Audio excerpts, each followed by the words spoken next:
Halo semuanya, perkenalkan saya Kalilan Fajrina, perwakilan dari kelompok 2. Jadi pada video kali ini saya akan menjelaskan mengenai uji normalitas dengan studi kasus tentang dampak outlier terhadap normalitas data. Jadi pada tugas ini kami membahas uji normalitas. Uji normalitas adalah uji statistik yang digunakan untuk mengetahui apakah data yang kita miliki berdistribusi normal atau tidak. Kenapa sih uji normalitas itu penting? Karena banyak dari uji statistik seperti uji T dan ANOVA mengharuskan data berdistribusi normal sebelum dilakukan analisis lebih lanjut. Oke, masuk pada soal yang diberikan. Jadi pada soal ini diberikan data skor kecemasan dari 30 responden. Namun terdapat dua data yang nilainya sangat tinggi dibandingkan data lainnya. Data seperti ini disebut outlier atau data ekstrim. Jadi tujuan soal ini adalah untuk melihat apakah keberadaan dua data ekstrim tersebut dapat mempengaruhi hasil uji normalitas.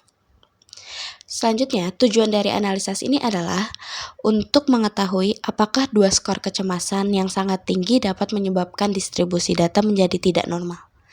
Dengan kata lain, kita ingin melihat apakah outlier benar-benar mempengaruhi penyebaran data.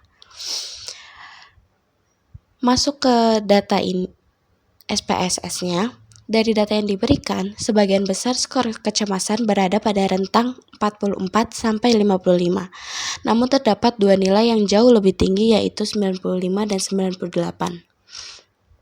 Karena kedua nilai ini sangat berbeda dengan data lainnya, maka kedua data tersebut termasuk outlier. Selanjutnya data ini akan diuji menggunakan aplikasi SPSS. Langkah pertama adalah membuka menu Analyze, kemudian pilih Deskriptif, Statistik, lalu klik Explore.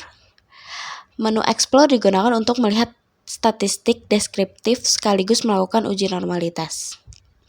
Setelah jendela Explore terbuka, pindahkan variabel kecemasan ke bagian Dependent List, kemudian pada bagian Display pilih Boot. Pilihan ini digunakan agar SPSS menampilkan statistik dan grafik secara bersamaan. Selanjutnya, klik tombol Plots, kemudian centang pilihan Normality Plots with Test. Pilihan ini penting karena menghasilkan uji normalitas menggunakan Kolmogorov, Smirnov, dan Shapiro-Wilk. Setelah itu, klik Continue, lalu OK. Dari hasil SPSS diperoleh nilai skewness sebesar 3,338 dan kurtosis sebesar 10,707. Nilai tersebut menunjukkan bahwa bentuk distribusi data cukup menyimpang dari distribusi normal. Selain itu, pada uji Kolmogorov-Smirnov maupun Shapiro-Wilk diperoleh nilai signifikansi sebesar 0,000. Karena nilai signifikansi lebih kecil dari 0,05, maka dapat disimpulkan bahwa data tidak berdistribusi normal. Hal ini terjadi karena adanya dua data ekstrim atau outlier yang membuat penyebaran data menjadi tidak seimbang. Sebagai kesimpulan, berdasarkan hasil uji normalitas, data pada kasus ini tidak berdistribusi normal karena nilainya signifikansinya kurang dari 0,05. Penyebab utamanya adalah adanya dua outlier yang mempengaruhi bentuk distribusi data. Dari kasus ini, kita dapat memahami bahwa keberadaan data ekstrim dapat mempengaruhi hasil analisis statistik. Oleh karena itu, sebelum melakukan analisis lanjutan, kita perlu memeriksa apakah terdapat outlier pada data. Sekian penjelasan dari saya. Terima kasih atas perhatian teman-teman.